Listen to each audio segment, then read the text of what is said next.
Hello, everyone. This is Sean from the Soccernostalgia blog. I have the pleasure to interview English football fan Mr. Chris Bays.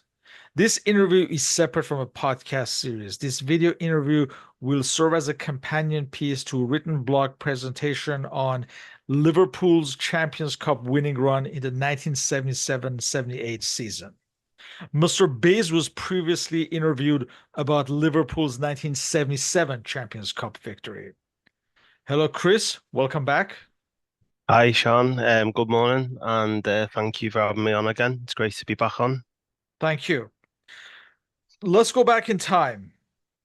Can you paint a picture of the status of Liverpool in English football at this point in the summer of 1977, especially following the Champions Cup win?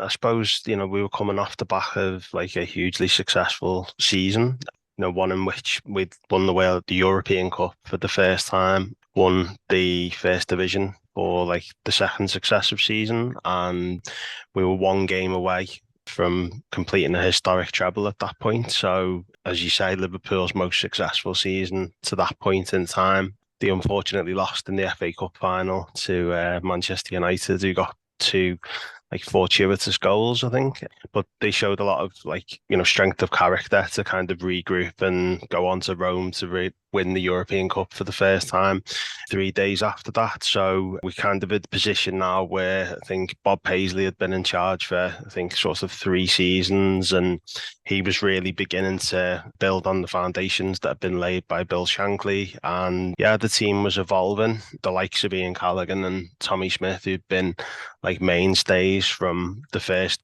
great Shankly side of the 60s, they were sort of coming towards the end of their time with Liverpool. And, new players were starting to come through and emerge. So we'd brought in Alan Hansen the season before, and I think this was the first season in which he really began to sort of emerge as a first team player. And also this season rather, sorry, we brought in Graham Souness. He went on to be a Liverpool legend. So yeah, the side was evolving, and Liverpool were, I think, beginning to sort of assert their dominance really at this point in time. It's fair to say that at this point, despite the competitive nature of the English league, they had reached a level where they were certainly stronger than most of their opponents. Yeah, they were, like they'd won the league, I think, two sort of successive seasons at this point in time. Like we talked about last time, the sort of second great Shankly side sort of evolved under Paisley, really. And as I've already mentioned, I think what he kind of began to show at this point in time was like a knack being able to bring in quality players to replace quality players. And that in itself is not an easy thing to do. He kind of showed a real canniness in the transfer market. Liverpool, I think, were sort of beginning to really emerge as kind of the predominant English side at this point. Let's take a closer look at the transfer activity that you mentioned. I would say at this point is the establishment of the Scottish backbone of the team with the arrival of Alan Hansen at the end of the previous season from Partick Thistle and Graham Souness from Middlesbrough, but especially Kenny Dalglish from Celtic Glasgow, who had come on to replace the departing Kevin Keegan.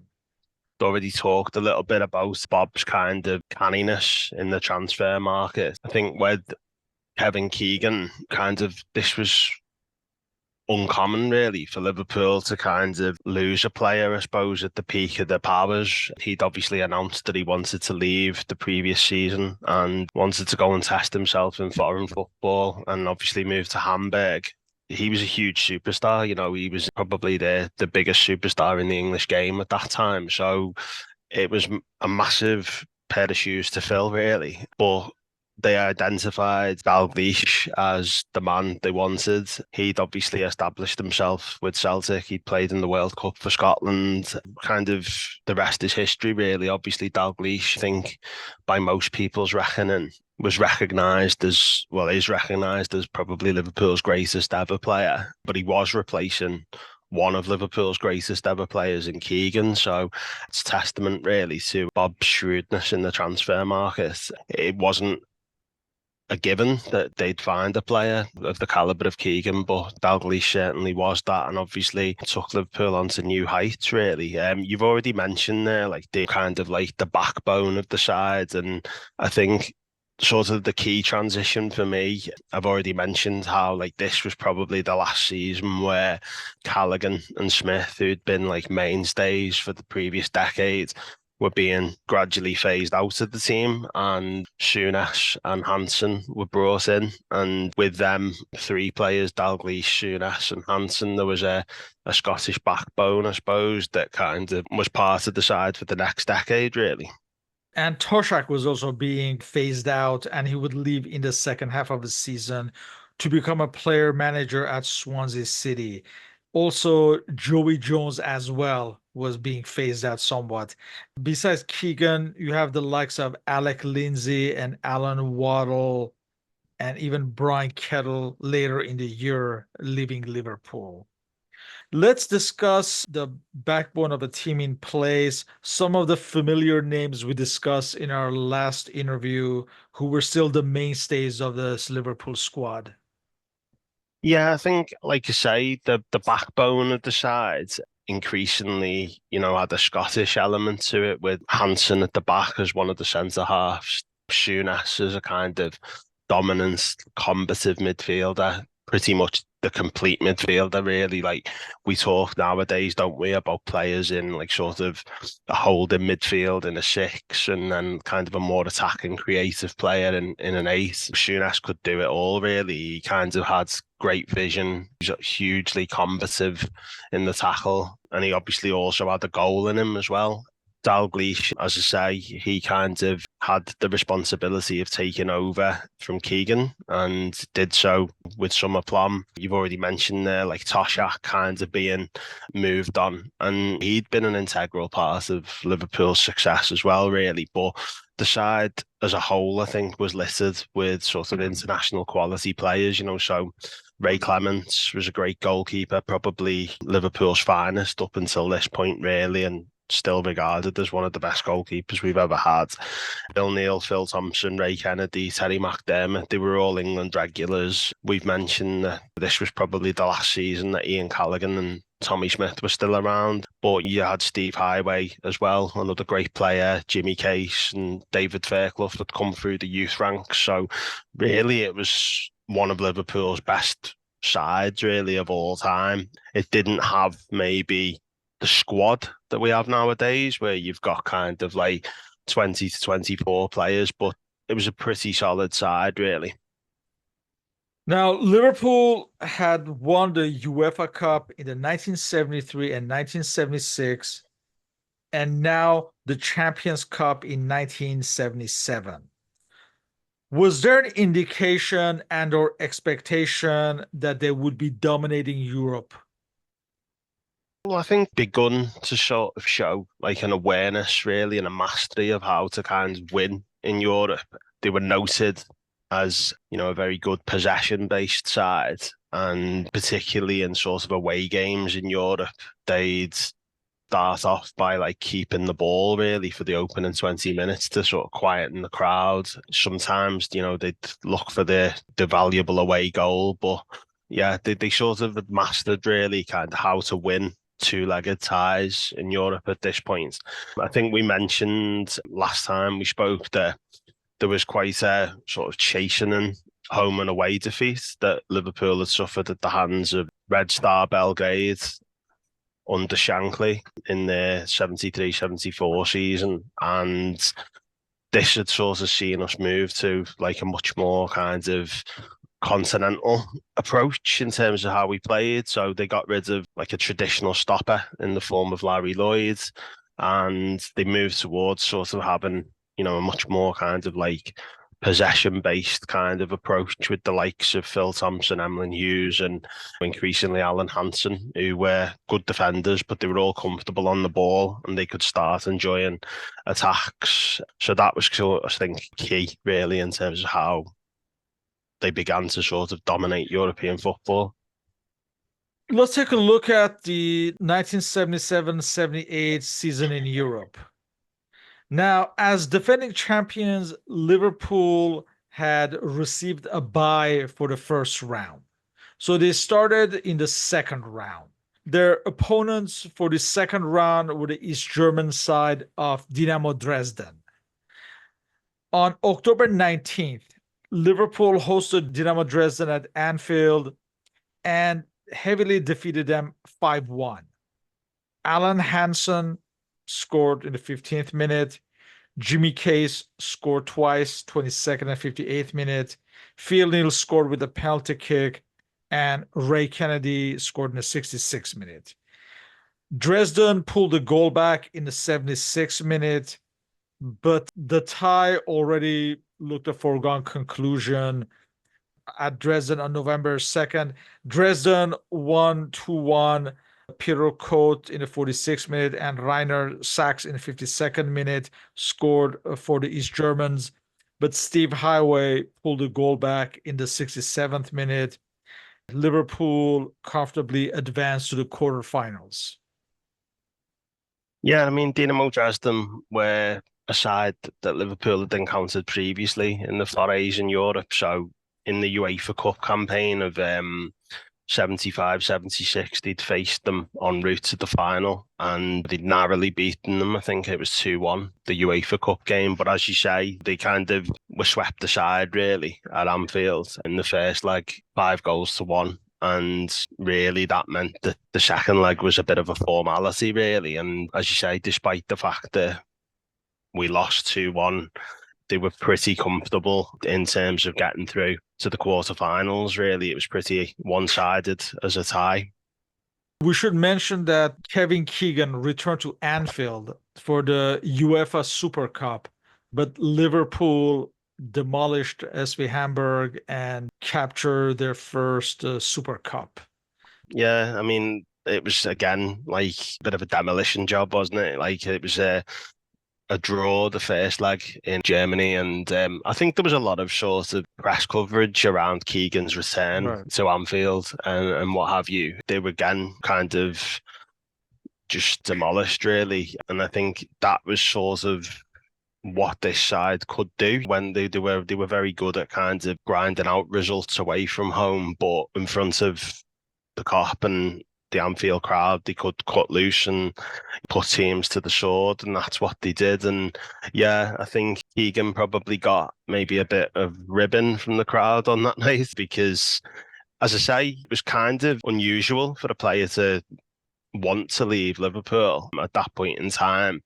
I mean, he obviously went on to do great things with Hamburg. He was European Footballer of the Year twice, wasn't he? But he probably regretted this decision a little bit that night when Liverpool kind of hammered them, yeah. But yeah, first Super Cup, and I suppose another significant sort of indication of just how good Liverpool's European form was around this time. As the season reached its midpoint, Liverpool were being challenged by Brian Clough's Nottingham Forest for the league title. They were also eliminated in the first round of the FA Cup in January, losing to Chelsea. What was their form domestically at this point compared to the previous season?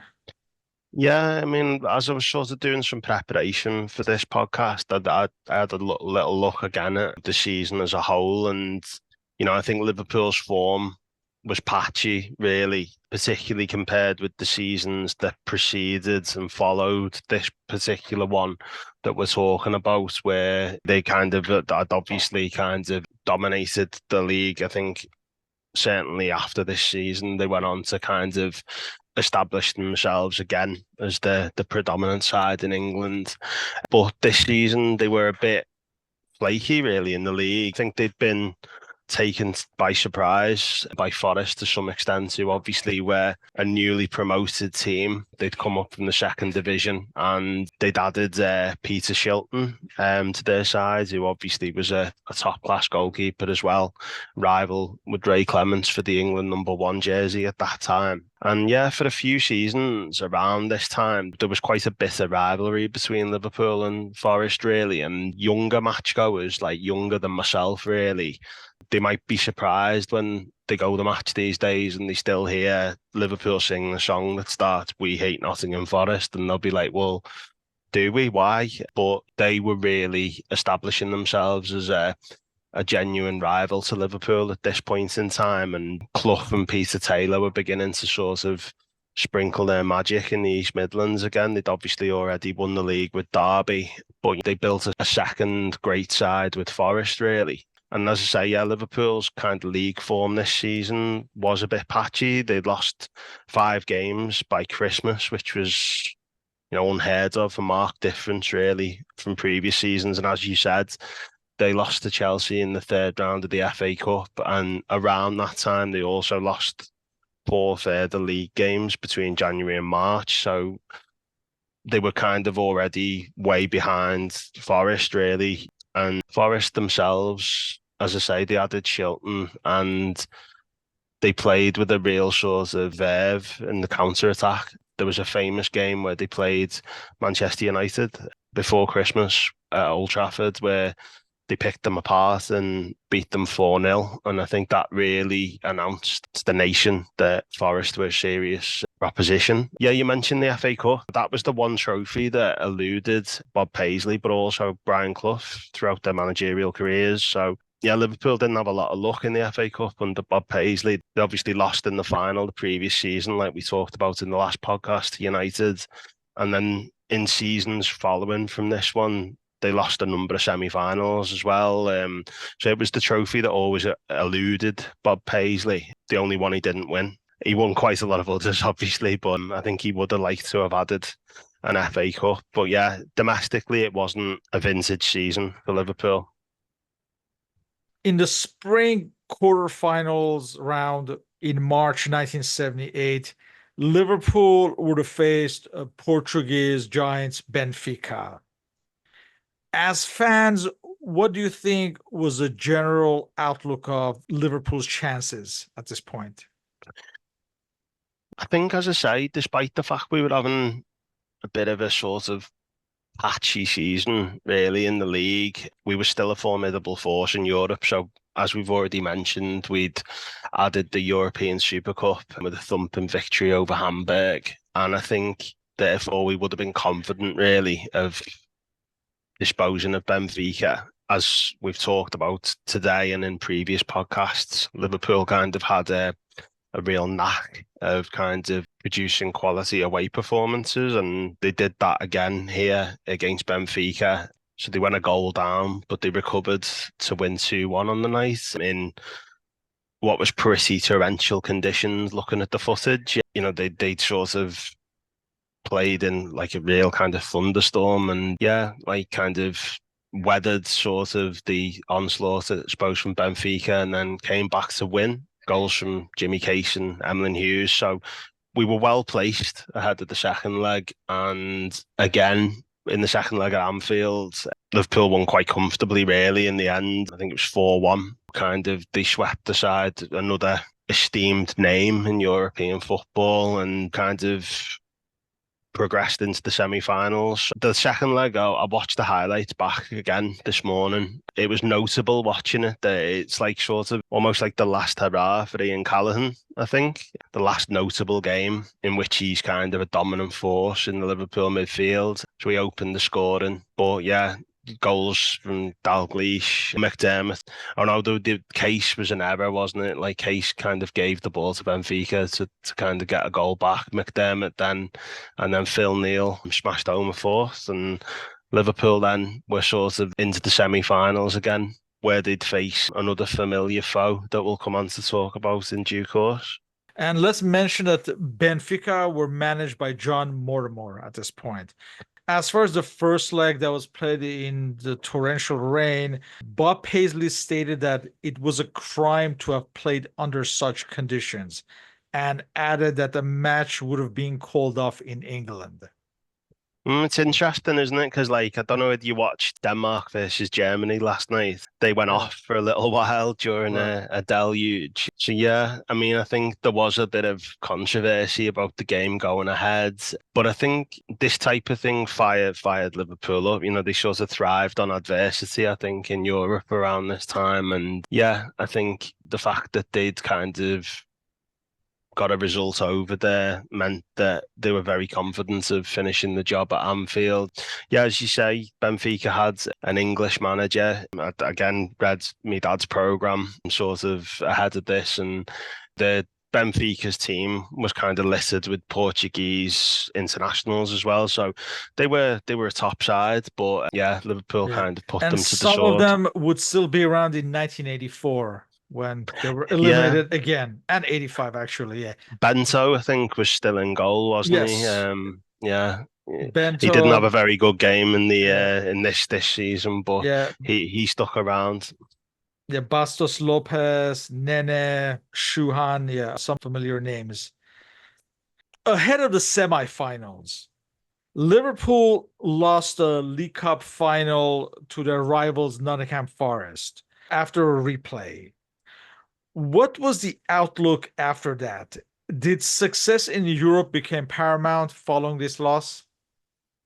Yeah, I mean the League Cup defeat was a blow because, as I say, it was part of like an evolving rivalry with Forest. We should mention for football historians, I think that's a famous match that Peter Shilton couldn't play. Chris Woods had to start in his place, I think.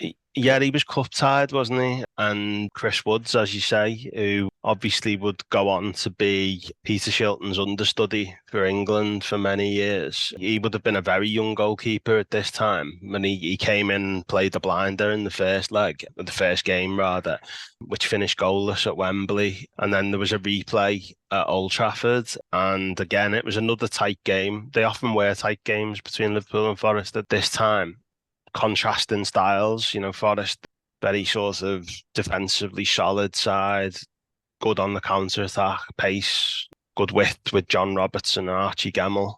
And, you know, it was settled by a penalty and a debatable penalty. So I think, again, if you watch sort of the video footage back, or if listeners do, you know, Phil Thompson's adamant after the foul was committed outside of the area, and, you know, Liverpool were livid. And it's interesting, really, because the League Cup, they hadn't really taken hugely seriously up until this point. And then obviously they went on to kind of dominate that competition under Paisley in the next sort of few years. So I think this was a key game in a number of ways, really, because it sort of established really this emerging rivalry with Forest, which would continue for the next few seasons. There was obviously a famous European game between the two sides the following season. But yeah, it sort of meant that attention was obviously sort of focused on Europe for the remainder of the season.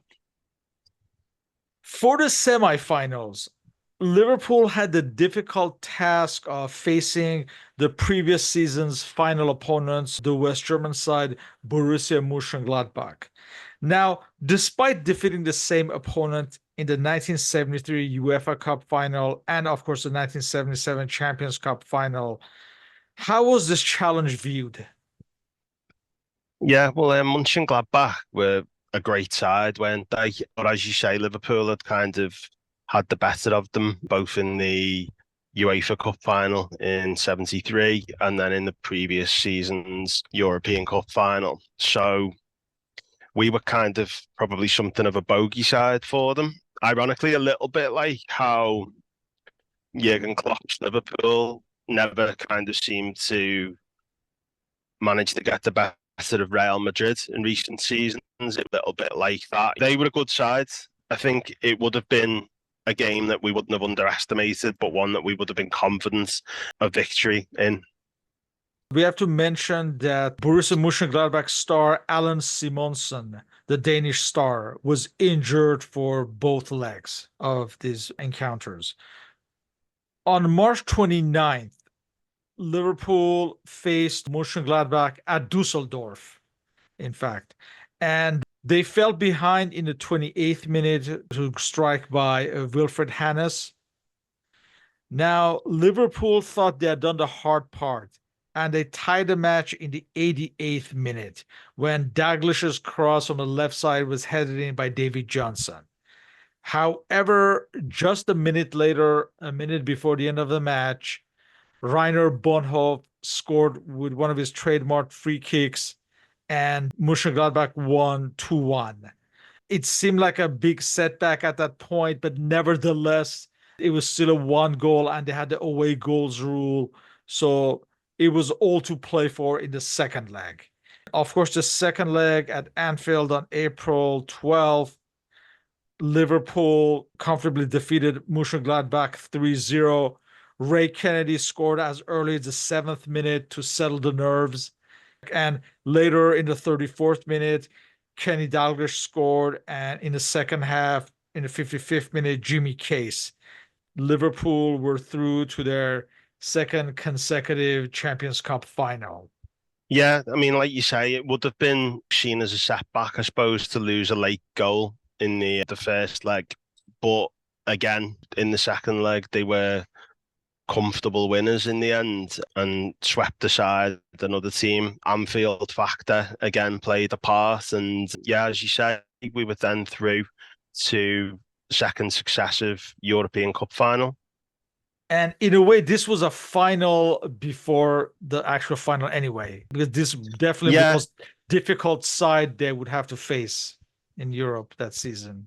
Yeah, yeah. Things like in previous we talked about how Saint Etienne was a little bit like that. And I suppose it was again kind of Mönchengladbach were very much kind of the predominant side in the Bundesliga at that time. And yeah, would have probably been considered Liverpool's biggest rivals in the competition this season. So once we'd negotiated this one, I think everyone would have been quite confident ahead of the final. The final was set to take place at home at Wembley against the unfancied Belgian side Club Brugge. I imagine Liverpool were already seen as the victors. Yeah, I think they were favourites, weren't they? Like strong favourites, as you say. They were playing Wembley, which around this time sort of became known and into the 80s by Liverpool fans as Anfield South. We played that many games at Wembley. So the fact that we were playing there would have been another thing in our favour.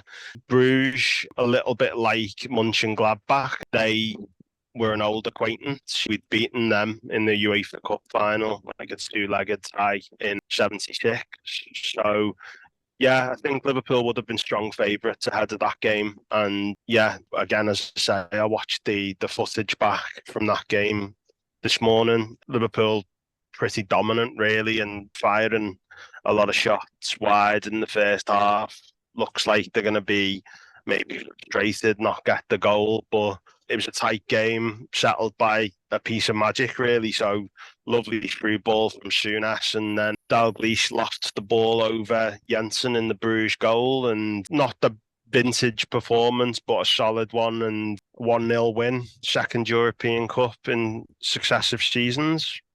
This final was on May 10th. Phil Thompson, who had missed his 1977 final through injury, he was back this time. Incidentally, Tommy Smith was injured after a gardening accident, after he collided with a pickaxe, and Alan Hansen started instead in this match. Steve Highway also had a rib injury and did not start. As a result, David Fairclough started in this match. And like you said, it was settled in the 64th minute when from the middle, Graham Souness sent Dalglish through, who shot from a narrow angle and gave Liverpool the victory. And repay the sum that was paid for him to replace Kevin Keegan. Club Brugge's Austrian manager, Ernest Happel, he said that Liverpool was a shadow of the team from 2 years ago. And Emlyn Hughes replied, "So what does that do for them?" Mhm. Yeah, it's interesting, isn't it? Because I think maybe that's reflective of something that I was thinking about this morning. That this season probably was something of a transitional one, with certain players being phased out, new players being phased in. But for a transitional season to result in a European Cup win, finishing second in the league, and runners up in one of your domestic competitions. It's not bad for a transitional season, is it, really? But yeah, Ernst Happel, I think he went on to manage the Netherlands in the World Cup in 1978. So he was a very famous name and a wily coach. So yeah, a bit of kind of ribbon back and forth between the two guys there. Have you heard any stories of the celebrations in the stadium or back home following this victory?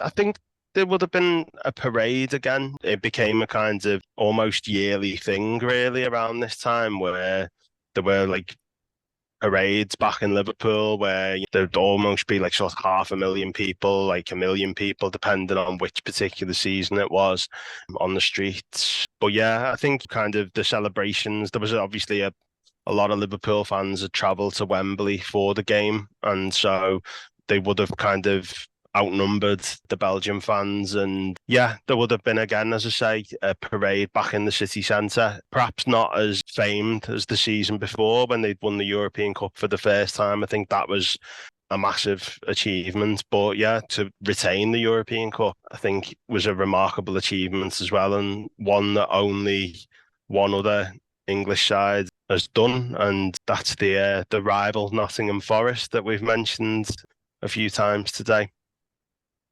Given the distance of time, what are your personal observations about this campaign as a whole? Yeah, I mean, like I say, I think it was a strange season in some ways because there was quite a number of players who'd been, mainstays in the previous decades, or like the likes of Callaghan, Smith, Toshak were being sort of phased out of the side. The league form was remarkably patchy, really, when compared to previous and sort of successive seasons. But as I say, to retain the European Cup, it was a unique achievement, really. So it would be recognised as a great season. I think reflecting on it this morning, I'm able to sort of identify that it was kind of the start of another generation. So like you've got the likes, as I say, of Smith, Callahan, Toshak being moved on, and that backbone of Hansen, Souness, and Dalglish would kind of be the backbone of the side that would go on to kind of get a record points tally, I think, at the back end of the 70s and win two further European Cups for Liverpool into the 80s. So, yeah, it was probably a little bit of a transitional season in some ways, but still a remarkable campaign. Was Liverpool's success essentially in being able to replace Keegan and the other stars effectively with Dalglish, Souness, Hansen, etc.? Yeah, I mean, I think it was Bob Paisley, really, that he obviously took over from Shankly, who was regarded as kind of the messiah, really, kind of the man who'd kind of led Liverpool from the depths of the second division to kind of being on the cusp of continental domination. But Paisley was a different type of character. But arguably, he was possibly a better judge of player. And one thing that Paisley had that I think was unique, he knew when to kind of move a player out of the side and was able to kind of replace them with like for like quality. I mean, Liverpool were obviously in quite a fortunate position because they were the dominant English side of the era. So they had an ability to go and poach top players from other places, like the likes of Dalglish, the likes of Souness. But as we saw possibly when Souness himself became the manager, replacing quality players with players of a similar quality isn't always an easy thing to do. So, yeah, Bob Paisley, I think, deserves an immense amount of credit, really, for kind of taking Liverpool from being domestically dominant, but then on to continental dominance over the course of the late 70s and early 80s. For Liverpool historians, how was this victory different from the 1977 one? I think kind of the 1977 one, very storied affair, kind of, I think, going from kind of the FA Cup final loss 3 days earlier to Rome and kind of lifting the European Cup for the first time. It's a romantic story, really. Against quality opposition, we have to add.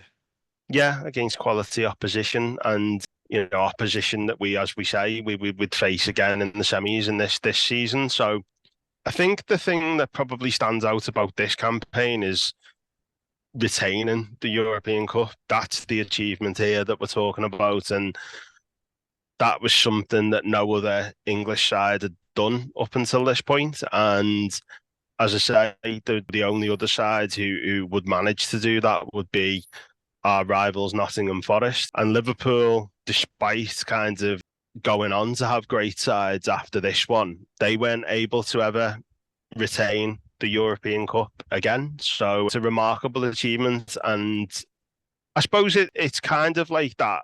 It's sort of like the fork in the road moment, really, where certain players, like the likes of Callaghan, Smith, Toshak, depart the scene and like new heroes come in.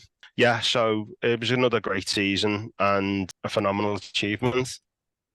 In closing, let's remind ourselves that in the previous seasons of the Champions Cup, there had been the domination of Ajax, the domination of Bayern Munich. Bayern Munich, yeah. So now, with a second successive win, was there a belief that Liverpool were here to stay and continue their domination?